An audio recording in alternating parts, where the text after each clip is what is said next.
ایران کے سرکاری میڈیا نے دعویٰ کیا ہے کہ امریکہ کے ساتھ غیر رسمی معاہدے کا مسودہ تیار کر لیا گیا ہے، لیکن یہ ابھی حتمی نہیں۔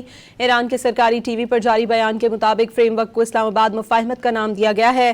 مسودے میں آبنائے ہرمز اور منجمد اثاثوں کی تفصیلات شامل ہیں۔ مجوزہ معاہدے سے آبنائے ہرمز میں ایران کو وسیع اختیارات ملیں گے۔ ایران کو بحری جہازوں کی درجہ بندی کا اختیار ہوگا۔ آبی گزرگاہوں اور جہاز رانی سروس فیس وصولی کا اختیار بھی حاصل ہوگا۔ بحری جہازوں کو کارگو کی تفصیلات دینا لازمی ہوگا۔ معاہدے کے 60 روز میں ایران کو $12 ارب کی منجمد اثاثوں تک رسائی دی جائے گی۔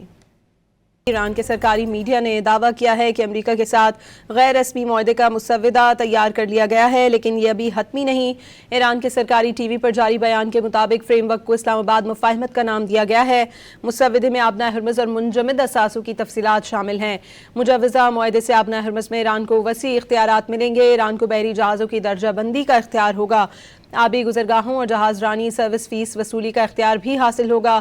بحری جہازوں کو کارگو کی تفصیلات دینا لازمی ہوگا۔ معاہدے کے 60 روز میں ایران کو $12 ارب کی منجمد اثاثوں تک رسائی دی جائے گی۔